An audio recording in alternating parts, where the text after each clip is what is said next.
I am at Kronosaurus Korner. Kronosaurus. Let's check out some fossils.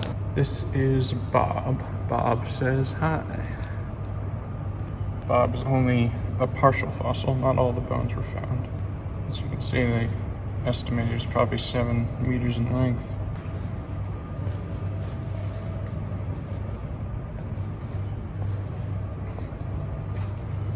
Hello, Bob.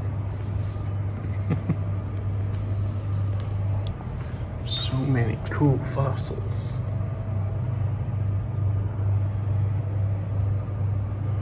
Right here we've got two critters that are apparently very hard to get fossils of. I can't entirely see it, and that's what they look like nowadays, and their ancestors, the ones that are hard to fossilize. I don't quite see the similarity, but over here we have starfish. Look at that tiny little thing. And then a bigger one here. But those are also very hard to find fossils of, apparently. They don't preserve well, but another one in here. I was watching the League of Extraordinary Gentlemen recently, and Captain Nemo's submarine is called the Nautilus, which is a creature kind of like this. These are more related to cephalopods, but they have little chambers that can fill up with gas or fluid to control where they are underwater, just like a submarine's ballast. I think the naming of that submarine was perfect. But there's some absolutely huge ones in here. Like that right there, for perspective, it's probably 2.5 feet wide. Imagine swimming along and seeing one of those things. It's hard to tell on camera, but that's what that looks like. I like turtles. That is incredible. I didn't realize they had all those little spikes and stuff. I don't know if this is a modern turtle or not. Probably not. Turtle heads. This is taking rest in pieces to a whole another definition. I'm gonna have to see if I can find some of these moon rocks. They aren't rounded by water or wind like most round rocks. It's just the chemical development over the years. Sometimes they have fossils in them, but not usually. Here's some split open ones. This is from a titanosaur form. Only some of the bones have been recovered. That's the ones marked in blue. But you've got the arm parts there. These are from a different one. Those are the ribs. Here it is, the Kronosaurus itself.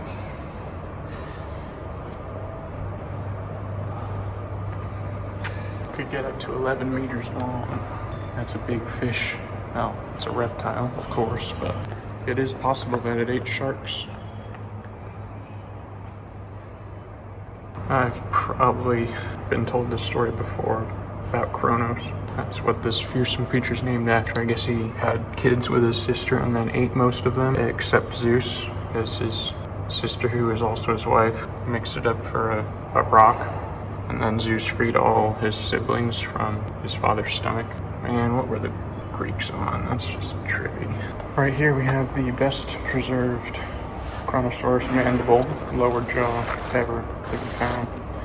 And inside is a mandible of modern saltwater crocodile for size comparison. And this isn't even as big as they get. They classify it as a sub-adult Kronosaurus. And here's more of a body.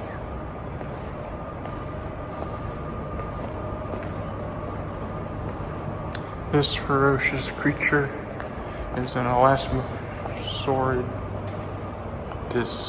something. Look at that. Gnarly. I believe these are both fossils of them. The necks don't hold out very well, it looks like. This skull right here is made of 2 parts, and they were both found in very different places by very different people. And one of them went to a museum where the other one was and was like, hey, that's the other part of what I have. And so they put them together and made a cast out of it. It's not the original fossil, I don't think. I think that's just a plaster cast. Here we've got the Ichthyosaurus. It's the devilish looking dolphin.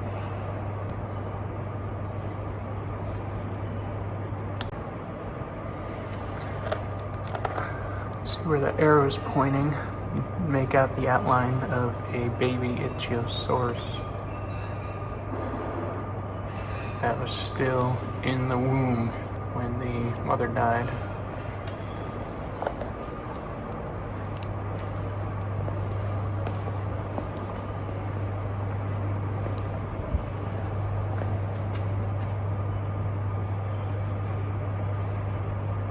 This was found by a random family on holiday in Richmond. I think there's going to be a construction job for me at the station I'm going to, so I might dig up a fossil myself.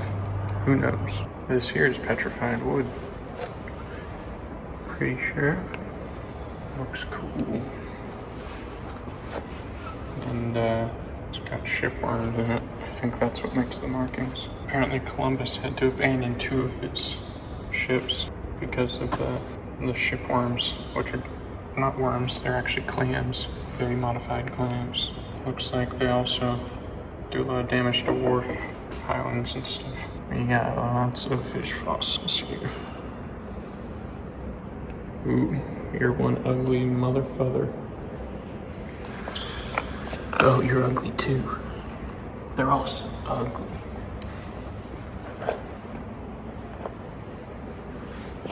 Hey, this one's still alive. That's a big fishy. It looks like it's about 4.5 feet long. Kuyu type of fish. And this is a massive specimen.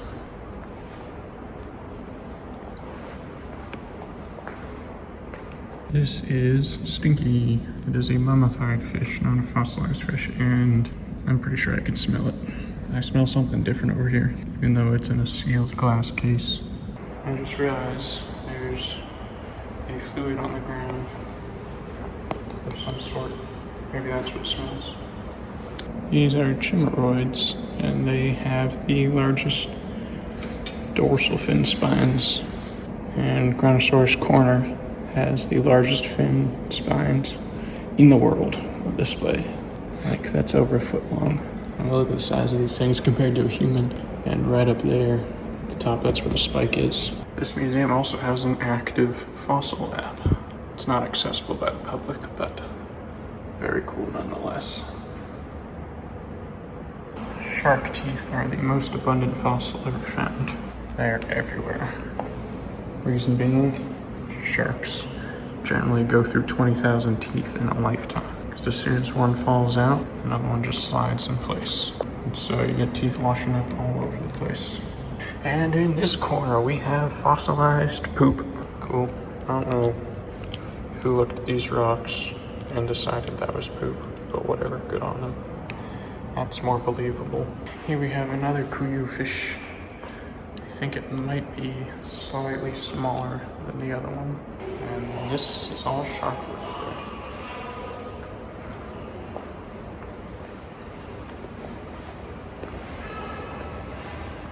What a catch. Oh, it's a unicorn fish. Cool. Ah, the birds of the sky. Bits and pieces. But we got a whole unit up here. That is freaky. I would not like that flying around these days. People would lose their minds. That was honestly pretty epic. The fossil that started this whole Kronosaurus hype is actually at Harvard University in the US. They did have smaller, more incomplete versions of it in the museum. I definitely gotta check that out now. I think that might have been the marine beast from Jurassic World, but that seemed bigger. So I'm not sure, because they seem to really think this was the king of the ocean, based off of what I've learned here.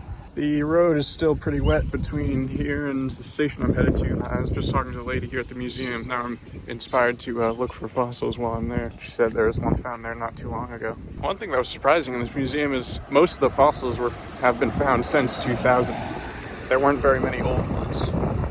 So I'm gonna be here for another day or two possibly, which is okay, I guess. Not sure what I'll do. This is pretty much the only thing to do in town. I'm just walking around town now and found some of those moon rocks that I saw in the museum. These ones are still complete. Very cool. I'll tell you one thing, I did not miss these screaming galah from the middle of nowhere, South Australia. I haven't seen much of them since. Annoying little bastards. It's a city kangaroo. What? It only has one ear? That's wild. Why do you only have one ear, buddy? It's not uncommon to have fully equipped grills in parks and stuff all over the place here in Australia. And they're not charcoal grills, they're like hot top. And just bring your food, and it's free.